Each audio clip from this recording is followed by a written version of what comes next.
Hello, folks. Welcome to Welsh British. What a lovely weekend it is. And the weather's a bit cooler, isn't it? It's nice. I've been at the gym today, you know.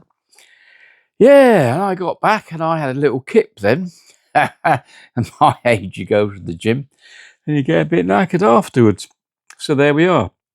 Anyway, look, just a relatively quick one today, really.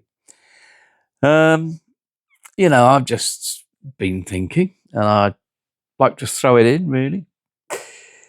Is that thinking of Mr. Burnham, the second buttock of the same arse, after the first buttock of the same arse, Starber, got kicked out.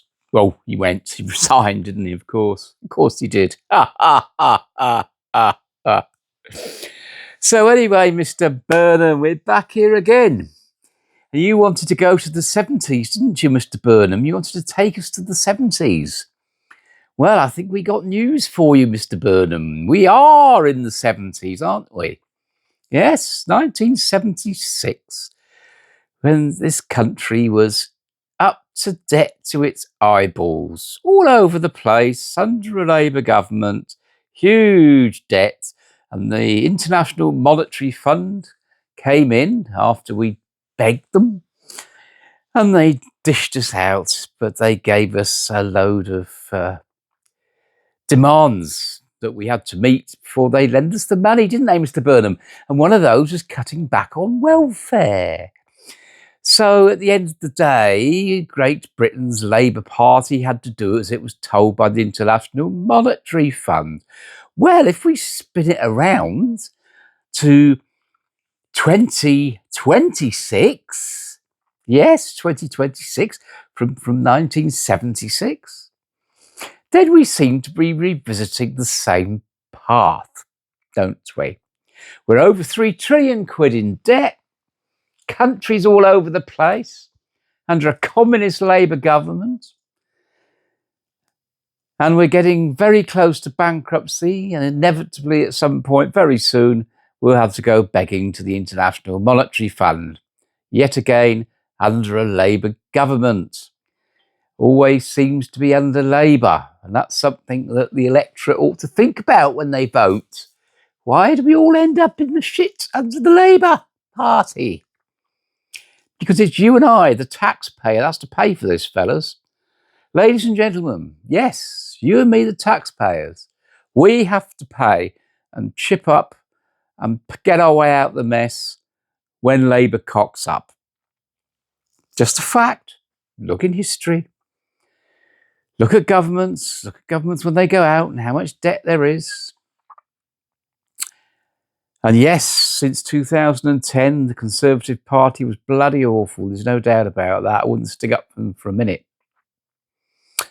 But if you actually look at history and you look at when Labour governments have finished, there's always a bloody mess. I mean, look at 2010 when Labour lost that election. Look at the state of the nation. Look what the debt was then. Yeah. Just like it was in 1976, except it didn't quite get as bad as having to call in the International Monetary Fund. So this is what I want to put to you today, ladies and gentlemen. This is what I want to put to you today. Is we're over 3 trillion quid in debt. We're getting more in debt every month. We've got a massive amount of illegal immigration in this country that is costing us a fortune. It's costing us a fortune in paying for hotels or army camps. Army camps probably just as expensive, if not more expensive than hotels. And then when these people are moved on from there, they go to HMOs and they're expensive. And these people are getting benefits. They're getting NHS treatment for free. They're getting dental treatment for free. They're getting loads and loads of money through the legal system because if they get refused rights to remain, then they appeal and they appeal again. They appeal again and again and again and again. And that costs a massive amount of money. There's court time. There's the barristers. There's the solicitors, all paid for by you and me, ladies and gentlemen. And that is costing us a fortune. On top of this, Mr. Burnham wants to go spending loads of money. And I believe that I'm correct in saying that he's wanting to spend about 180, 190 billion pounds or something. So he's going to raise that through raising taxes, assumably, because he's run out. He can't borrow too much more or we'll be bankrupt. So he's going to be running out of money. The only way he can raise that is by taxing you and me, ladies and gentlemen. Taxing us again. So that we are paying for everything. And he is shoveling all this money down the drain and wasting it. So where does this take us? You know, if at some stage we don't sit back like was done in 1979 and look at the reality of the situation and actually do something about the balance of payments, what's going to happen? If we carry on spending more and more money, there's a limit to how much tax can go up. Because if, Burnham, you're going to tax us to the point where we can't afford to eat, then we're not going to be asked to go out to work at the end of the day, are we? And at the end of the day, there's been massive amounts of social unrest because people just won't put up with that, Burnham. They won't. So there's a limit to how much you could raise in tax. And if you can't raise money in tax, then how are you going to raise it? Because you won't be able to raise taxes at whatever point. And that's not too far away. You won't better borrow any more money. That's not too far away. And you've got all of these expenses. You're spending money on foreign aid. You're giving money to Ukraine. And God bless Ukraine. I'm not against money to Ukraine, but it's still money that's being spent. Loads and loads of money being spent. And if you're not going to grow up and put your man trousers on and get the balance of payments sorted out or start to sort it out, make a start, Burnham, make a start. Then what are the consequences going to be?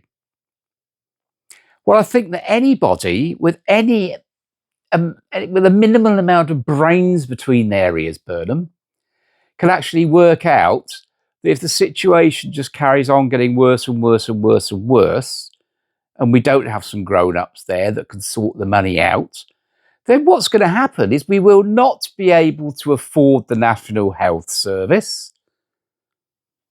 We won't be able to afford the welfare state. At the end of the day, if this situation carries on, I don't know how long it would take, not as long as you think, Burnham, is it? 5 years, 10 years? We'll be in a situation where we won't have a welfare state. We will not have an NHS. We won't be able to afford it. We won't be able to have benefits as we know it because we won't be able to afford it. We will literally be like a third world country. And then what we will find is that all the people that have been coming over to this country over the last 30 or 40 years will think, sod this for a game of soldiers, we're off. And they'll all go. And we'll be left as a third world country with absolutely nothing here, shit and crap all over the place, crime hitting the roof, the police service more depleted than it is now. So there'll be no incentive for people not to get up to crime because the police just won't be able to do anything about it, full stop, because there'll be less of them than there is now, but crime will be higher. What will we do for a fire brigade? Because we won't be able to afford a fire brigade. Certainly not in the way that it is today. We won't be able to afford an ambulance service. Certainly nowhere near what it is today. We'll be very limited on what services we can offer in terms of accident and emergencies. We'll have to pay for hospital treatment because otherwise there won't be an option because the welfare state has collapsed. So mark my words, this is a warning. The welfare state is at risk. The welfare state cannot survive. If this Labour government carries on as it is, What a lovely thought, isn't it, ladies and gentlemen? We got such incompetent idiots in number 10 Downing Street that they're heading straight towards the scenario that I've just talked about. Warning, warning, warning. Please subscribe.